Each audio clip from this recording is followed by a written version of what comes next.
Well, we finally did it. We got a flex shaft. This will be my first time using it, and I've picked a nice piece of Jasper with Baker Blue Agate to be the first rock.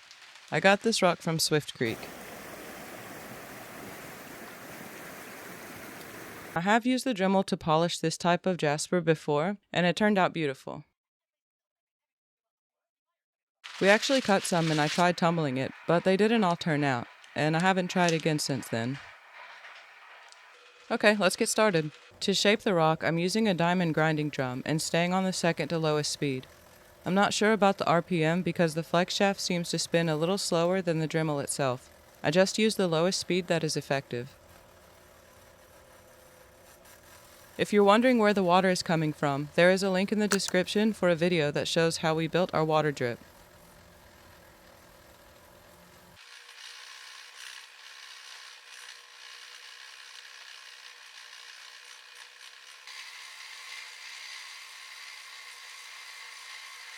I'm having to spend more time on the agate than the Jasper, and it made me wonder, if agate and Jasper are both a 7 on the Mohs scale and have the same chemical composition of silicon dioxide, then why is agate harder and stronger than Jasper? I've learned that the differences in a rock's physical and visual properties are due, at least partly, to the impurities each piece contains. It was actually this rock that first got me thinking about the effects that different minerals have on the rocks they're a part of. It has both red and green jasper, and the red jasper was more brittle than the green, and I wanted to know why. The presence of magnetite in the green but not the red jasper is what I ended up on, but that doesn't help us here. The difference in tenacity being due to impurities makes sense when comparing varieties of jasper, but not really when comparing agate to jasper, so I did some reading. And I found this. Some minerals have identical chemical composition, but with their atoms differently arranged, giving the crystals totally different properties. Well, that just makes a whole lot of sense. It's not what it's made of, but how what it's made of forms. That's above me for now. Polishing a rock with minerals of different strengths can be challenging. All I can do is my best, and so that is what I will do. One side at a time and working to get it as smooth as possible before moving on to another.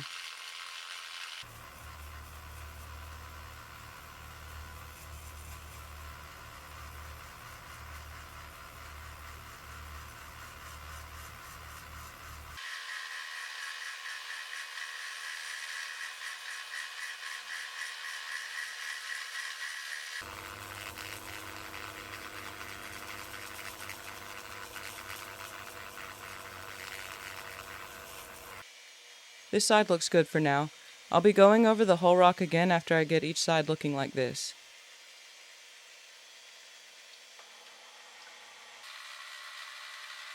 I'm sorry so much of this video is blurry, but we got an actual camera and I'm still learning how to use it.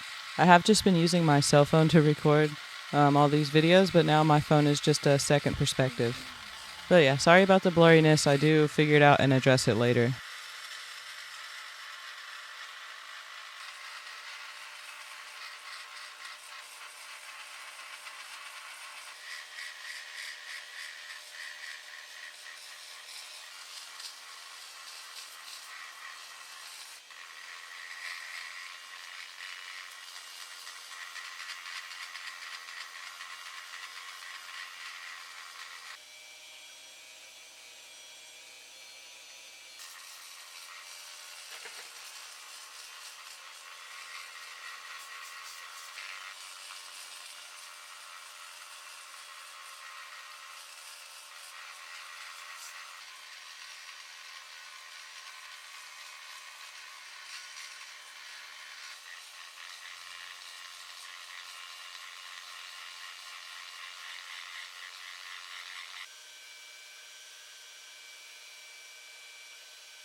This is the next day. This is the progress so far.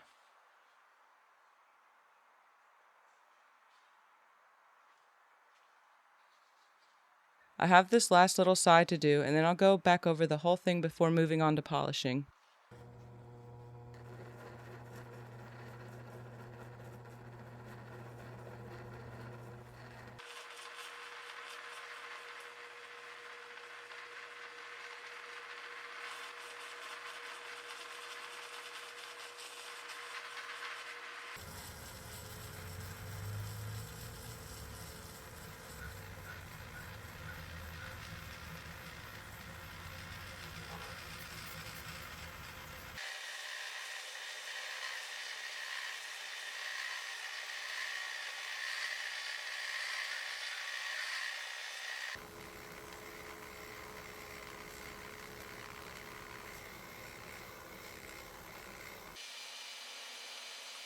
This looks pretty good. Now I'm going to go over the whole rock again, really focusing on smooth surfaces and clean edges.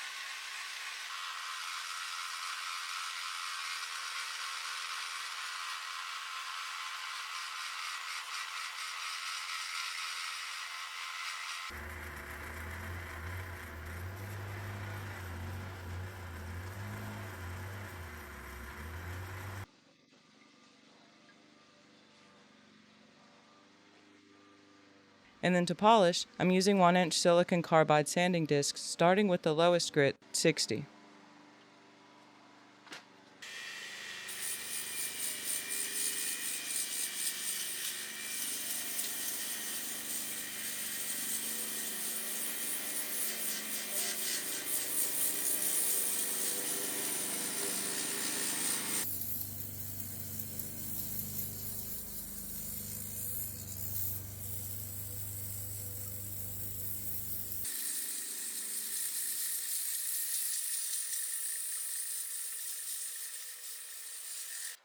Then 80.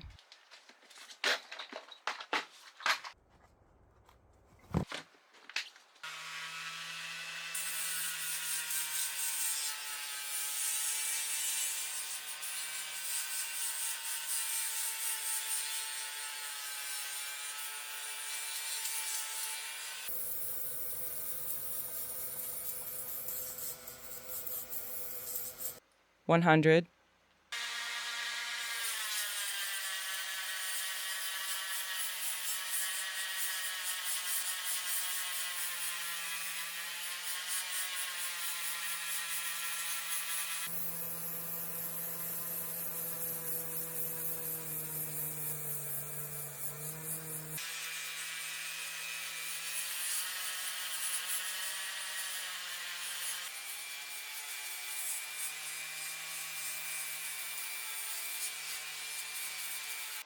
$150.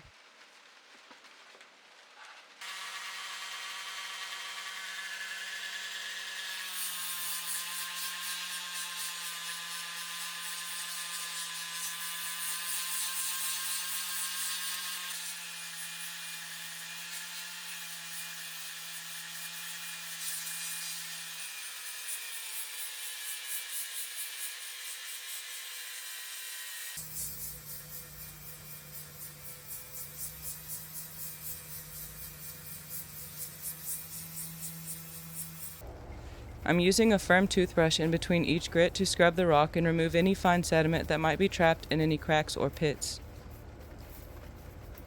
Next is 240.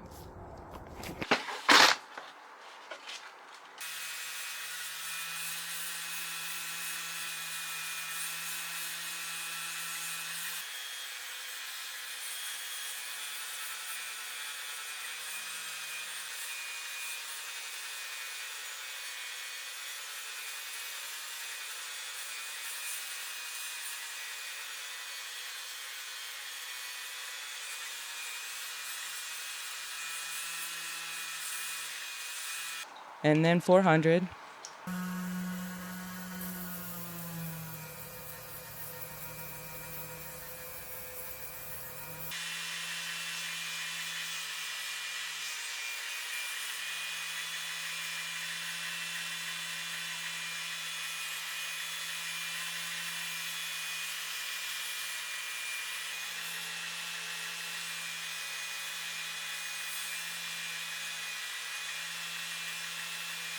$800,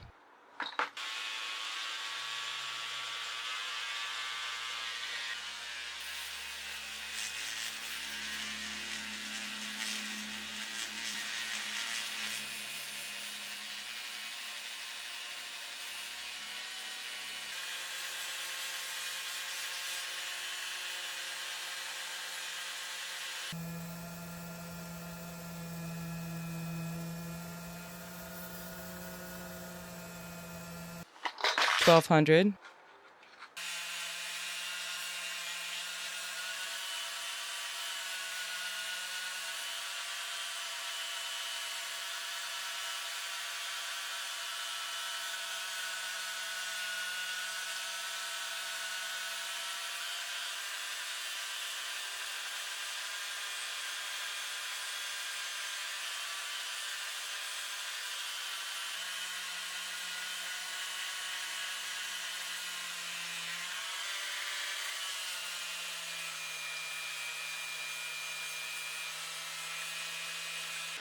$2,000,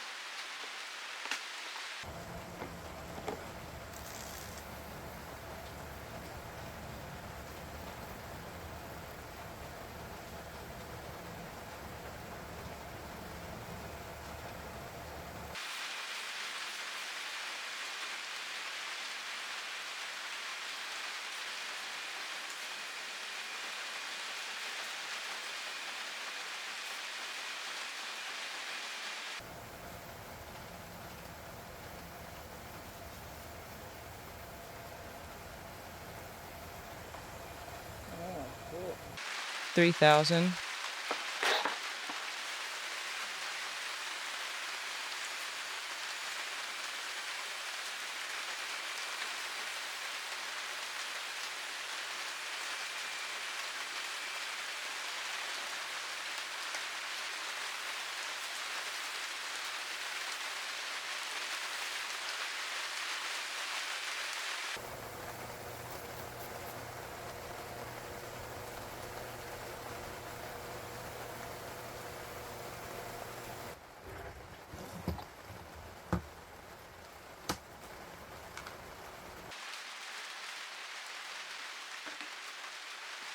$5,000,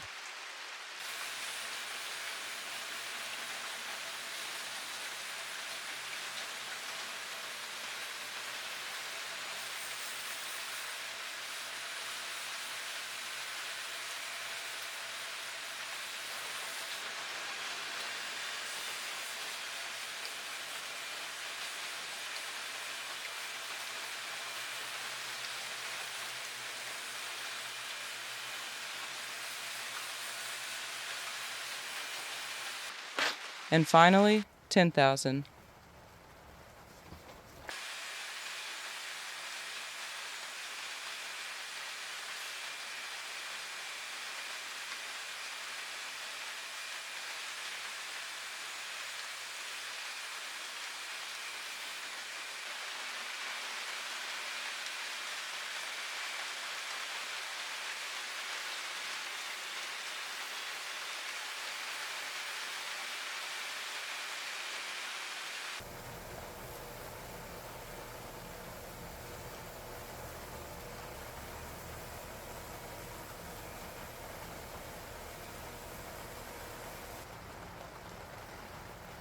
One final scrub, and that's it. This rock is polished.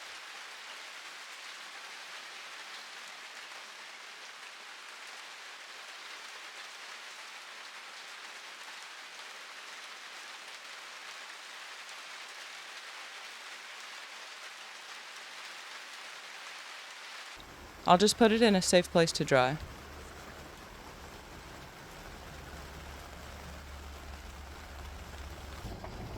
Well, here's the rock completely dry.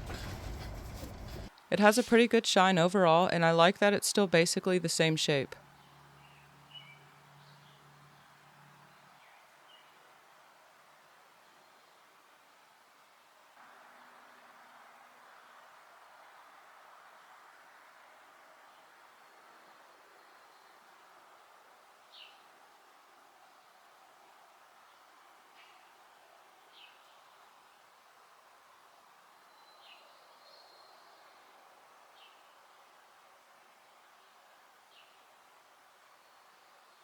After polishing, I like to give the rocks a coat of mineral oil.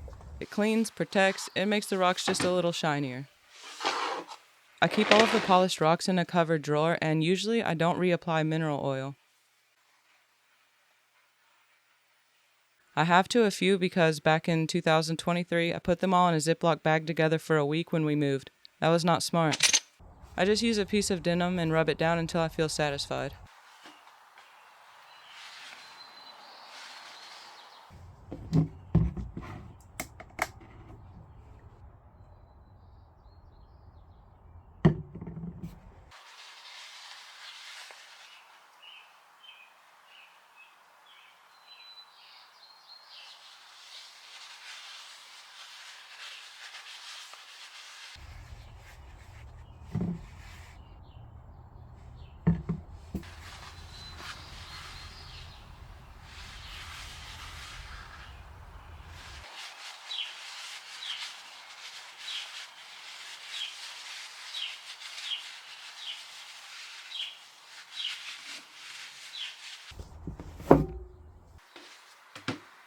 Here it is after drying for a couple of days.